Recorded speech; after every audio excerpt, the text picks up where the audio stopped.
السلام علیکم ویورز، لوزے کی کتاب دا لیونگ داؤ کا چیپٹر نمبر 28 لے کر آپ کی خدمت میں حاضر ہوں، جس کا عنوان ہے گریٹ بٹ ہمبل، عظیم لیکن شائستہ۔ اس میں لوزے کہتا ہے کہ کسی کو جانتے ہوئے بھی کہ وہ کیسا ہے، اس میں کیسی بری خصلتیں ہیں، پھر بھی اپنے آپ کو شائستہ رکھیں، نیچے رہو، دریاؤں کی طرح جو اونچے میدانوں سے پانی جمع کرتا ہے، وہ دریا بنو جو ابدی فضیلت سے باہر نہیں ہے، جو قدرت کی ابدی فضیلت ہے اس سے وہ لبریز ہے۔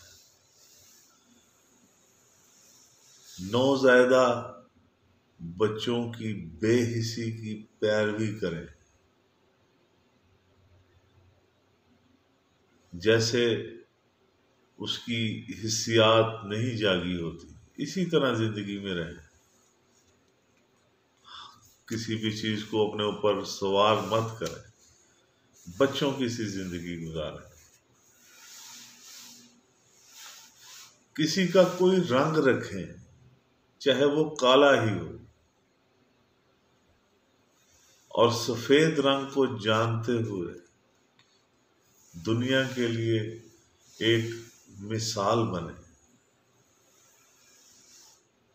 ابدی فضیلت کو رسوا مت کرو، ابدیت کی پیروی کرو، اس کی تقلید کرو، بغیر کسی شکوے کے دنیا کے الزام اٹھائیں، پھر بھی عزت کی ضرورت کو کبھی فراموش مت کریں۔ دنیا کی نچلی وادی بنے، اس طرح اس ابدیت کی تکمیل ہوتی ہے، اور سمپلسٹی، سادگی، وہ بحال ہوتی ہے۔ جتنے جتنے آپ سادہ ہوں گے،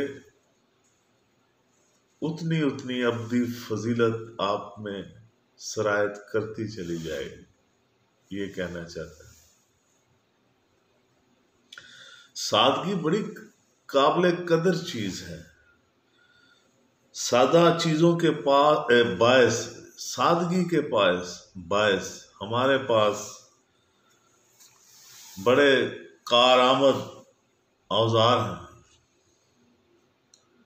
اور جب یہ سادگی اور یہ سادہ اوزار، سادگی کی بدولت حاصل کیے گئے یہ اوزار کسی درویش کے ہاتھ آتے ہیں، تو وہ ان سے جو مملکت کے بڑے کرتا دھرتا وزراء، امراء تشکیل دیتا ہے۔ یعنی اگر یہ سادگی کسی درویش کی ہاتھ آتی ہے تو اس سے وہ بڑے بڑے شاہکار پیدا کرتا ہے، جسے دنیا سلام کرتی ہے۔ یہ تھا لاؤزے کی کتاب دا لیونگ داؤ کا چیپٹر نمبر 28، گریٹ بٹ ہمبل، عظیم لیکن شائستہ۔ میرے ساتھ رہنے کا بہت بہت شکریہ۔ میرے چینل کو سبسکرائب کرنا مت بھولیے گا۔ میرا فیس بک پیج نگاہ NIGAH، اس کو بھی فالو کیجیے گا، تاکہ آپ کا اور میرا یہ علمی سفر جاری و ساری رہے۔ آپ کا بہت بہت شکریہ۔